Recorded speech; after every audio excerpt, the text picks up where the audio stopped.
Hi everybody out there watching on YouTube and through wakingthefury.tumblr.com. Vince Wild, Waking the Fury, and I'm going to try to answer one of those questions that gets thrown around the faith a lot, which is, it's time to purge your music collection, young man.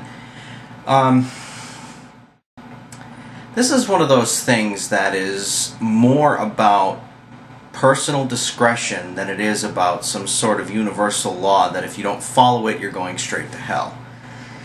A lot of people get into the whole, you need to purge your music collection scenario because they believe that, they still believe somewhere in their brain that somehow the devil has some sort of creative power where he can actually create his own styles of music. It really kind of puts God in a box. It says that God didn't create everything, that the devil does have, some sort of power equal to God somewhere, and that he is able to do things that counter what God does. And this is an incorrect truth. First of all, the devil is, the name devil or demon is actually, it actually means deceiver. So right off the bat, the people that hold that mindset have already fallen victim because they have believed something that the devil has tried to tell them. Should you purge your music collection? I know people that have done this and then after they did it felt great regret that maybe they should have been a little bit more selective. So the first thing I should probably address is, when exactly do you purge a music collection? What does it entail exactly? Well, if you recently got saved, and before you got saved you were listening to bands like, I don't know, Cannibal Corpse or Morbid Angel or Deicide, yeah, you might want to purge your music collection. Those bands are all, they either border on or are singing or writing satanic music, and it's a bad influence. You'd want to do the same thing with any music that's overtly sexual. It's basically about getting bad influence in your life. There are songs that are neither here nor there. They're just songs. And then there are songs that are absolutely in your face, wicked, and you don't want them in your life. If you currently own CDs, yeah, dump them. Purging, making a whole ceremonial thing. I mean, we don't live in the Old Testament anymore. There's absolutely no reason whatsoever to purge an entire music collection. It's almost like, I mean, if you're going to take it to that level, then build an altar, do the whole Old Testament thing. Because it really becomes more ritualistic, which in itself can be, a form of various types of paganism or witchcraft. Since you're not a witch, there's really no point in practicing practices similar to theirs. First of all, you'd be viewed as ripping them off.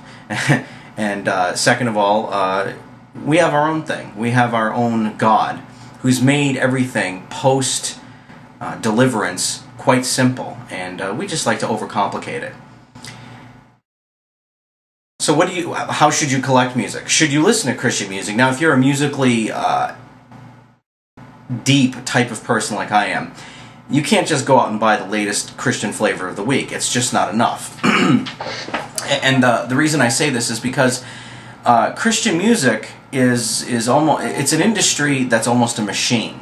And there is a certain demographic that machine really appeals to and sells a lot of music to. But there are some of us, the stranger of the culture, the goths, the punks, the metalheads, whoever, that are deeper into the art of music, that they're not just going to be satiated by, the latest by Hawk Nelson or, Toby Mac or whoever.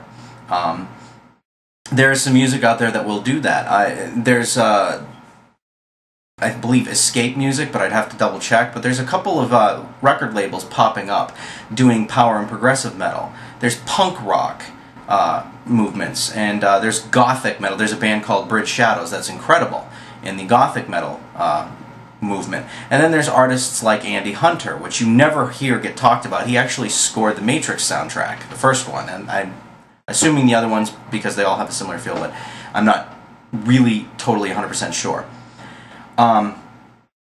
So do some studying and check out Waking the Fury, because I post videos and I post links on Waking the Fury. I'll put the title up on the screen here. And you can see that there are Christian metal. There's different types of music. You don't have to get kitty-cornered into whatever Word and Myrrh is putting out.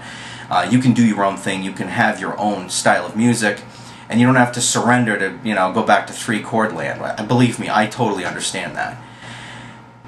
What I do when I purge music is sometimes, and this is my personal, you know, there's music that I like.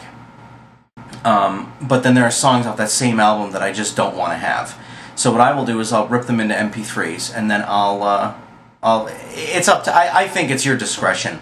Often I'll sell the music online unless it's absolutely overtly terrible. Of course, I don't own anything like that anymore, but in the past I have trashed CDs because I just couldn't justify giving them to anybody. They were just that, you know, bad.